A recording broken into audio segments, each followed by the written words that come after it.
And welcome to the jungle. I'm Eric Holtzclaw, coming to you this morning from my kitchen. I'm joined by Jeff Mason. Jeff Mason with Excelerate. Is it Excelerate Digital or Excelerate? Excelerate Digital. Excelerate Yes. Digital. Yeah. So, Jeff, we have to first tell everyone that thing behind you is not your chair, even though it really should be. It kind of looks like something from a James Bond movie.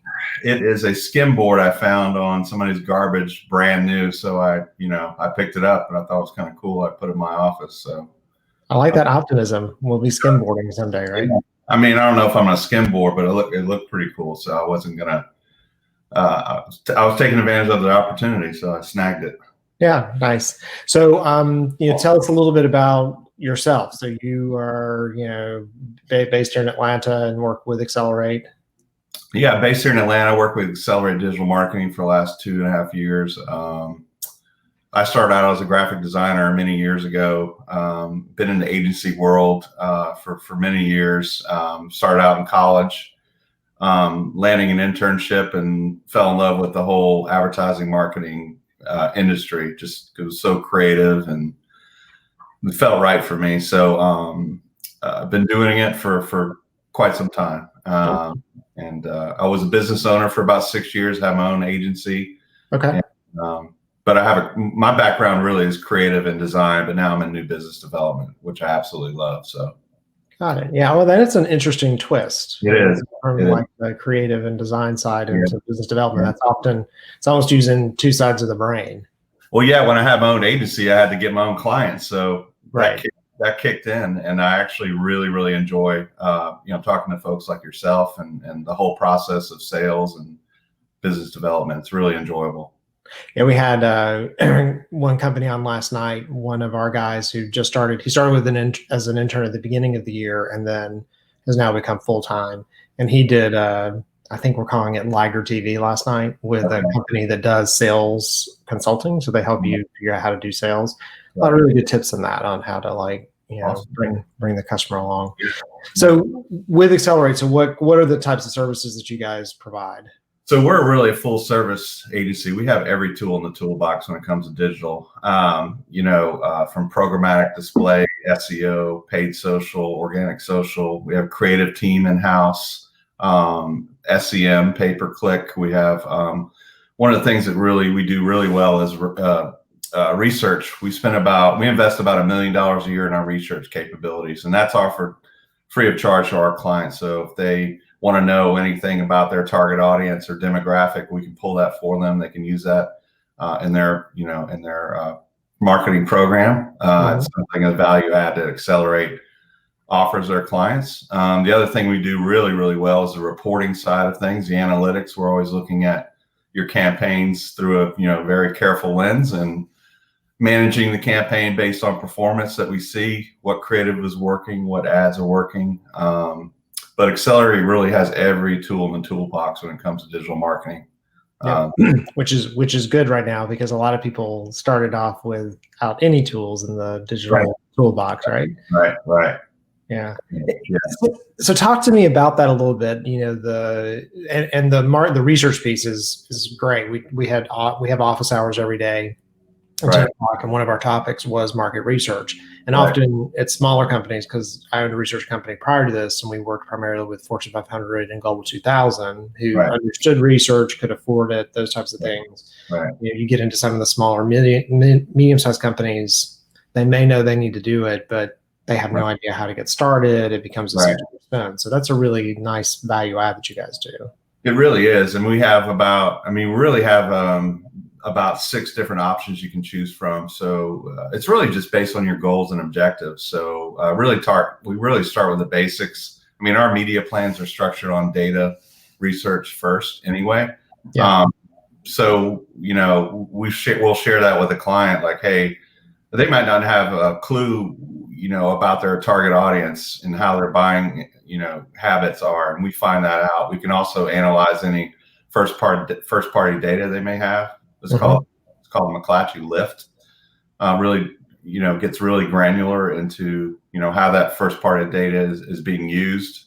We can pull ad spin on competitors kind of give them a baseline on what they should be spending in digital. It's fascinating. We also have the one I like is called the ad hoc option, where anything you really want to know, just throw it our way, and 99.9% we can get you that information on that. So our clients love it. And I have one client in Atlanta, and he's like, I abuse your research, and I always want to pay for it. I'm like, it's free. So that's just so it's pretty neat. Well, make sure marketing spend and what you're doing way more. You're not doing as much experimentation. There's not as much of that kind of like testing for it and whether or not it's right. You go into it much more informed. So smart. Right. Correct. So I'm a business owner. We'll be one of those B2B business owners. I've been working, kind of in my little industrial park, and my sales have primarily come from going to networking events or people that I know. And now I'm stuck at home, right? Like I'm working at my house. The world has changed. People don't want to have meetings with me. What are some of the suggestions that you would make to me as a business owner? For as far as marketing goes? Yeah. Like, how do I get myself out there now? Just keep going. Don't stop, for one. That's good. That's really good advice. People are consuming a lot more content right now. So it's the perfect time to kind of establish your brand, be that thought leader.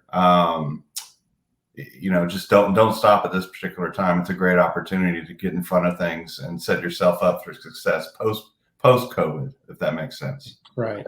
So the keeping going, and I completely agree with that. Like, it's who can make it. We have to make it through this. This isn't something that you have to make it through. Right.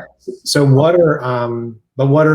there's all these work. You talked about first party data and research, and then I've got, there's SEM and SEO, and my mind just starts to like spin about what it is. Right. So, what are some of the first places, or what are some of the mistakes that you may see companies making when they kind of first decide to take on digital? What's the first thing that they do?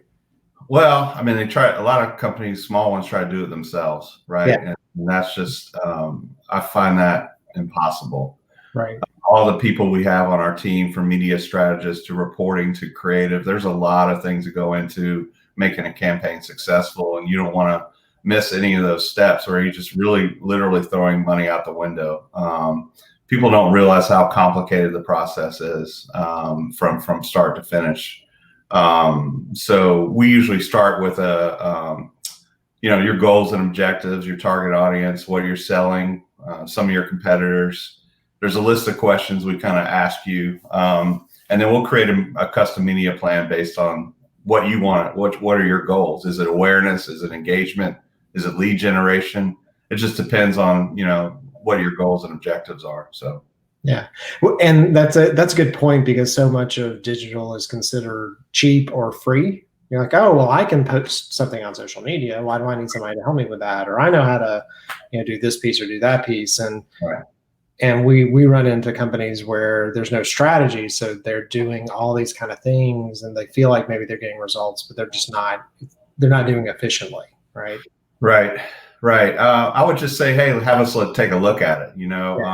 What does that strategy look like? Are you reaching the customers that, are decision makers?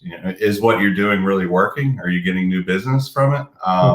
You know what I mean? We can look at it holistically and go, these are where your customers are, and we can target them using XYZ tactics. So, yeah. And so any stories, like I've talked with a couple of people over the course of the last couple of weeks that have done some really interesting things to pivot. Have you guys had some experiences with some customers where you were really excited with what they were doing? They kind of had taken this on in a good way. In the COVID era? Yeah. The COVID era. The healthcare. Dan Jordan last night kept calling it the disease or the thing that doesn't have a name or something. So he wouldn't even say the name. Yeah, we've had some interesting opportunities in the healthcare space, obviously, with some hospital systems promoting National Nurses Week, which I believe is maybe this week. Yeah. So there's been some interesting opportunities that have come out of this. People are just really either are pausing their campaigns just because they're scared of the unknown, or they're really embracing it and going, hey, how do I get my message out there?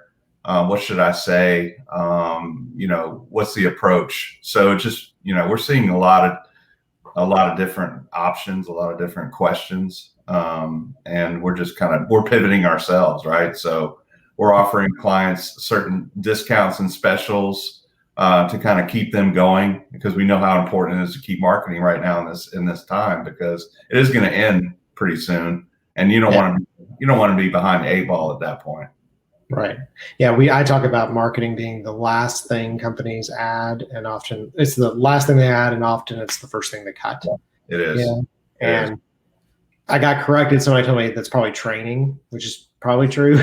Right. Marketing pretty close behind there. It's it's that intangible sometimes to people, unless they've really taken it from being a slot machine to being a vending machine. So if I know I'm spending these certain dollars and I'm getting this result, you're not going to turn that off. Like, Right. know that those things are coming in, and that's, right. That's the lifeline for your business, specifically now when we've narrowed the ways that we can, do some outreach and get customers through the virtual front door. Yeah, we have one client up in Washington, D.C. area. It's home services, and they do lawn landscaping, and they're seeing a big uptick in business just because people are home wanting to finish projects. So they're just we just launched a campaign about 2 weeks ago for them. They're seeing incredible results with email marketing and programmatic display and social. So people are home. People are wanting to finish projects. I'm finishing a deck right now while I got the time. So just seeing a lot of different things. It's interesting. So yeah, we have this big bank behind my house, and the deer eat everything off the bank. So we've now installed stuff twice. Right. So right before all this happened, we put up just this temporary deer netting, which has worked. And so now I have fence companies coming out. I'm like, can you see where the netting is? I want a real fence now. So that's, there you go. There you go. You spend all this time kind of watching the yard grow, and we've had enough stuff to kind of get some other projects done. So yeah. I have another client up in DC. It's a utility company, and they traditionally spend a lot of money on outdoor and transit up at on the metro in DC and print, and they're like pulling all their dollars and shifting it over to digital. So it's just fascinating how this is changing digital marketing and the way people market right now. So yeah. So in post-COVID, what do you see? Do you see that? Do you think they'd stay, or do you think they'd go back, or how do you see those patterns happening out? I think it's going to be strong. I think people that haven't marketed are going to want to come back very strong. Like I said, we've had clients pause their campaigns just because of budget cuts or the unknown. But I think once the economy starts to open a little bit more, people are going to be, chomping at the bit to get their marketing program back up. That's my prediction. So we'll see what happens. I hope that happens for everybody. So.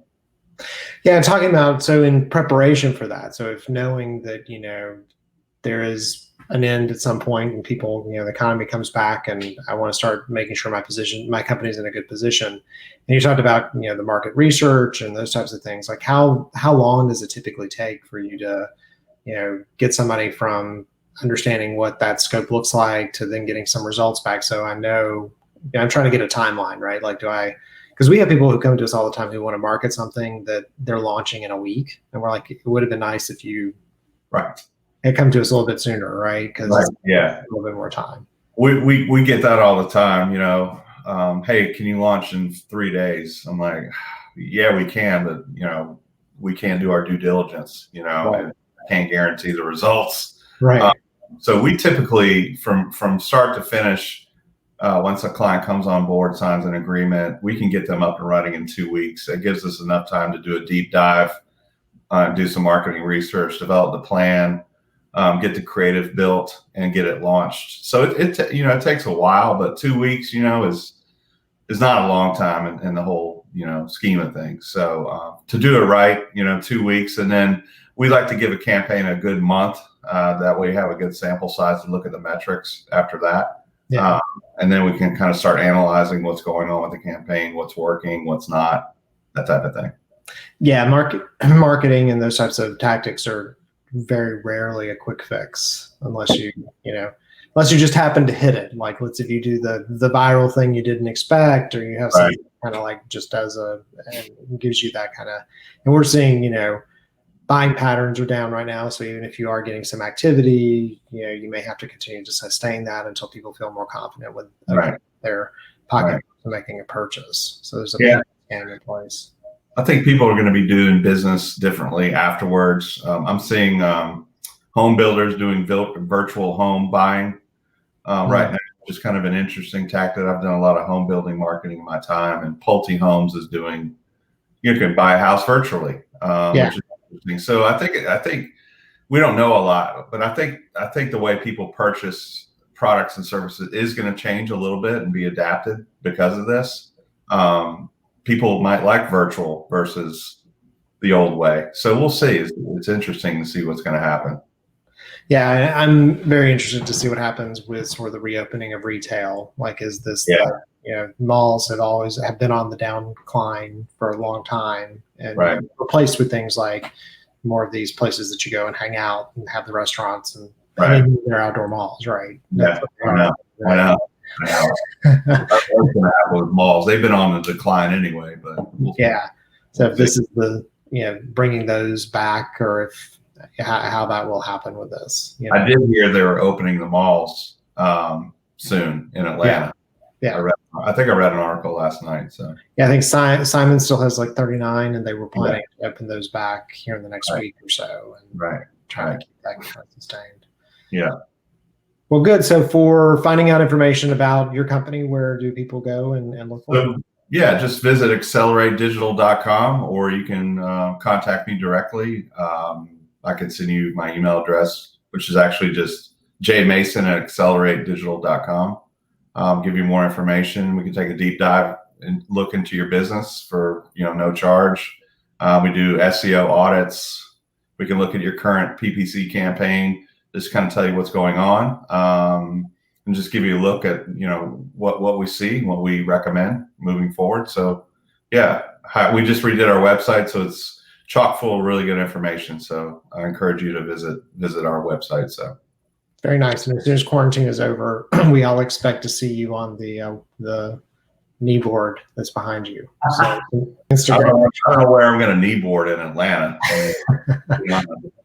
Some Instagram pictures of that would be great. I'll have to go down to Destin somewhere. So I'll put some pictures up. All right. Well, thanks so much for your time. You're welcome. Thanks for having me. Enjoy your day. All right. Bye-bye.